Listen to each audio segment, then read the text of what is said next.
पुणे महानगरपालिकेतील निधी वाटपाचा वाद अद्यापही कायम आहे। राष्ट्रवादीचे शहराध्यक्ष सुनील टिंगरेंचे मुख्यमंत्र्यांना पत्र आहे। निधी वाटपात न्याय वागणूक मिळावी याकरता म्हणून पत्रातून मागणी करण्यात आलेली आहे। अधिक माहिती घेऊया आपले प्रतिनिधी चंद्रशेखर यांच्याकडून। चंद्रशेखर, काय अधिक माहिती आहे? लघवी या अगोदर जे आहे ते पुण्यातल्या सगळ्या वादाबद्दल जे आहे ते अमोल बालवडकर आणि गणेश बिडकर यांचा जे वाद सुरू होतं त्या वादाच्या संदर्भामध्ये गणेश बिडकर यांनी थेट जे आहे ते सुनेत्रा पवार यांना पत्र लिहिलं होतं आणि या नंतर आता सुनील टिंगरे यांनी जे आहे ते पत्र मुख्यमंत्र्यांना लिहिलेलं आहे।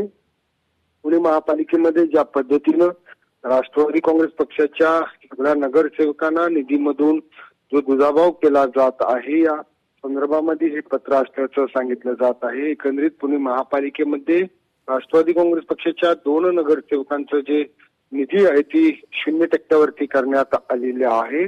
भाजपकडून या दोन्ही नगरसेवक अर्थात सुनील टिंगरे यांचे भाऊ सुहास टिंगरे आणि राष्ट्रवादीचे आक्रमक नगरसेवक अमोल बालवडकर या 2 नगरसेवकाचं जे निधी आहे ते 0 करण्यात आलेली आहे। एकंदरीत या सगळ्यावरून आता हा जो वाद आहे तो थेट आता मुख्यमंत्र्यांच्या कोर्टात गेला म्हणावं लागेल, कारण ज्या पद्धतीनं पुणे महापालिकेमध्ये सध्या दोन्ही पक्ष अग्रेसिव्ह झालेले आहेत, आक्रमक झालेले आहेत। भाजपा आणि राष्ट्रवादी काँग्रेस पक्ष अजित पवार गट याचा वाद गेल्या अनेक दिवसापासून आपल्याला पाहायला मिळत आहे आणि या वादाच्या सगळ्या पार्श्वभूमीवरती जो आहे तो आता पत्र शहराध्यक्ष सुनील टिंगरे यांनी मुख्यमंत्र्यांना लिहिलं आहे।